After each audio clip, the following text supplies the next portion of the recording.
Okay, that sound, that rhythm, you can almost feel it, can't you? That deep pounding bass. Oh, yeah. Imagine just being swept up in this massive wave of sound, of energy, right there on the streets in Rio during Carnival. And this isn't some, corporate stage show. This is raw. It's the street. Absolutely. And that raw energy, that's exactly what we're diving into today, is the Rio Carnival Blancas. Right. Yeah, forget the big Samba parades you might see snippets of on TV. These are they're neighborhood parties, really, run by locals, artists, musicians, just communities getting together. And the scale is just, it's kind of hard to wrap your head around, isn't it? You said over 400? Over 400, yeah, all across Rio. And they vary so much. Some are pretty small, maybe a few hundred people on a side street. Yeah. Others are massive, millions of people filling major avenues. It's incredible.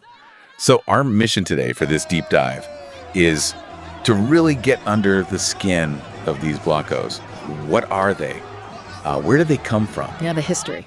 How are they different from the Samba thing? And why do they matter so much, culturally speaking? Exactly. Why are they considered, the real heart of Carnival for so many people? Okay, let's start with that history then. Go back a bit. Yeah. What were the seeds of this? Well, it's fascinating. You can trace the roots way back to the 1800s. Really?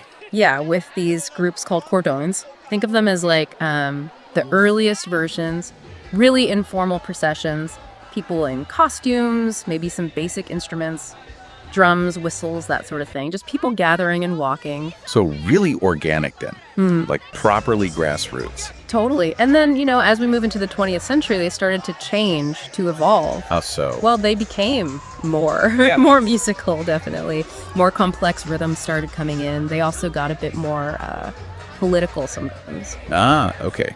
A platform for expression. Exactly. And more rebellious, maybe. Yeah. This idea really solidified that this was the people's carnival. Free, maybe a bit chaotic, definitely not polished like the big parades, but just full of soul. Real heart. That sets up the contract perfectly, actually, because people do know the Samba the big televised parades. So Samba schools versus blocos. What's the core difference?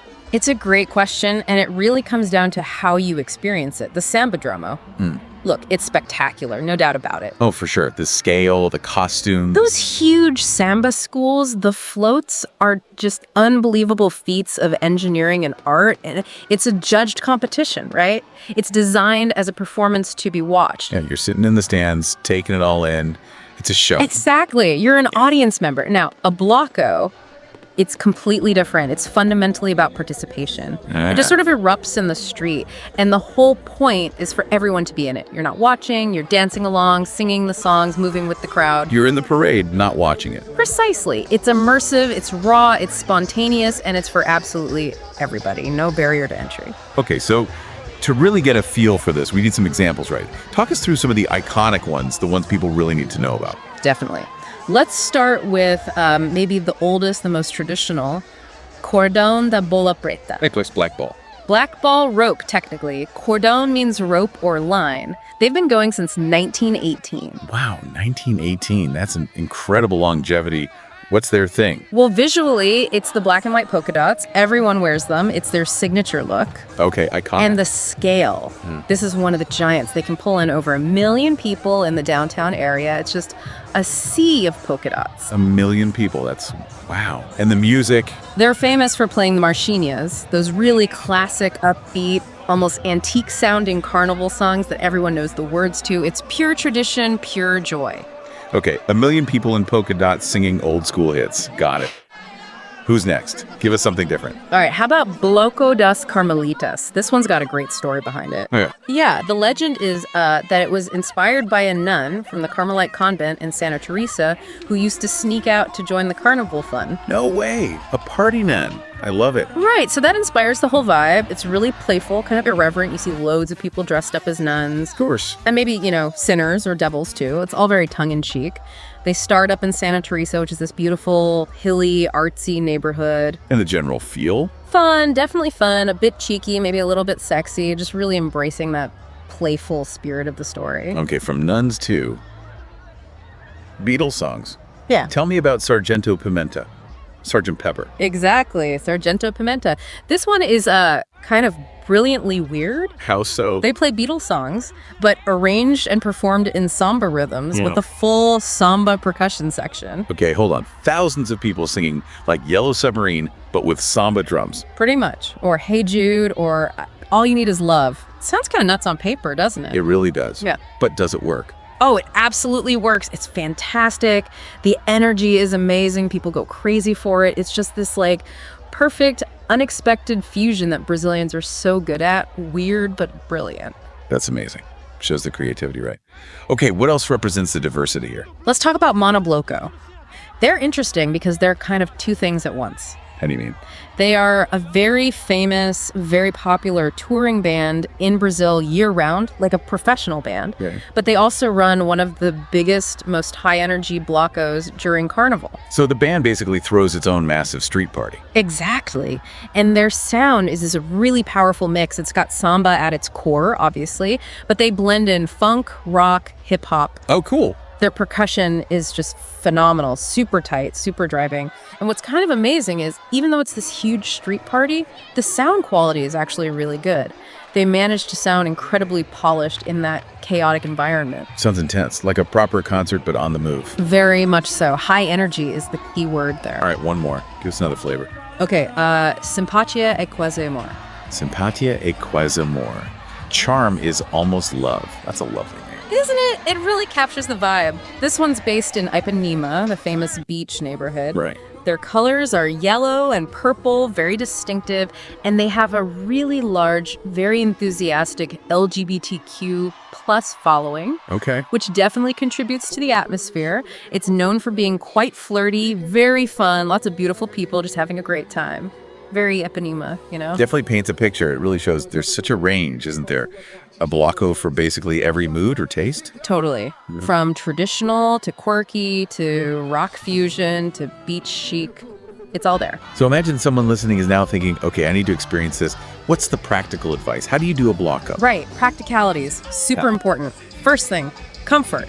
Absolutely number one. Yeah, I bet. Wear light clothes because it's hot, Yeah. and wear comfortable shoes, like really comfortable shoes you can dance and walk in for hours and hours. Your feet will thank you. Good tip. What about safety? Nay. Big crowds. Yeah, be sensible. Leave the expensive jewelry, the fancy watch, maybe even your best phone at home or locked up safe. Just carry what you absolutely need, some cash, maybe a basic phone. Be aware of your surroundings, like in any big crowd. Okay. And hydration. It's hot. You're dancing. Crucial. Drink lots and lots of water. Stay hydrated, of course. You know, enjoying a caipirinha or a cold beer is also definitely part of the fun. Naturally. It's Carnival. Just balance it out with water. And the main thing, participate. Don't be shy. Jump in. Jump in, dance, sing along, even if you don't know the words, smile at people. The vibe is incredibly welcoming. Everyone's there for the same reason. What about planning? Do you need a strict schedule? Honestly, not really. Blocko schedules can be fluid. The famous Brazil time. Exactly. Things might start late, routes might change slightly. Don't stress about hitting every single blocko on a list. The best way is often just to kind of follow the music, see where the crowd takes you. So embrace the chaos a bit. Embrace the chaos. You can check social media, blogs, local listings for approximate times and starting points. That gives you a rough guide. But then just relax, go with the flow, and enjoy the moment you're in. Less planning, more flowing. I like it. That's the spirit. And, you know, beyond the fun, the music, the dancing, it's worth remembering what these blocos really represent. Right. Because it feels like more than just a party, doesn't it? There's something deeper going on. There absolutely is. They are such an important form of cultural expression, sometimes even a form of protest or social commentary woven into the songs or the themes. Interesting. But mostly it's this incredible celebration of life, of community. Think about it. You have people from literally every walk of life crushed together in the street. Yeah. Rich, poor, all ages, all backgrounds, gay, straight. None of it matters in that moment. Everyone is just connected by that rhythm, that shared experience. It's incredibly unifying. That's powerful. A real leveler. It truly is. And that connects back to what we were saying earlier. If you think of the Sambodromo as like Carnival's glittering, perfectly produced stage, Yeah. then the blocos, Yeah. they're its soul. Yeah. They're the messy, sweaty, joyful, beating heart of it all. That's a great way to put it. So wrapping this up then, the key takeaway is that these Rio Carnival blocos are Well, they're essential, aren't they? They're not just side events. They're the core expression of Carnival for so many. Absolutely. They are this unique, vital cultural happening. The real spirit of Rio Carnival lives in those streets. And for you listening, if you're ever thinking about going to Rio for Carnival, Please do. definitely see the Sambadromo. It's amazing. But make lots of time to just dive into a few blocos. Feel that energy firsthand. You have to. It's a completely different dimension of the experience. It's Yeah. where you really connect with the city and its people. It's unforgettable. Just picture it. Feeling that beat in your chest, moving with thousands of other people, completely lost in that moment of collective joy. There's nothing quite like it. It really leaves you wondering, doesn't it? What other kinds of celebrations around the world manage to bring people together in such a raw, powerful, and purely joyful way?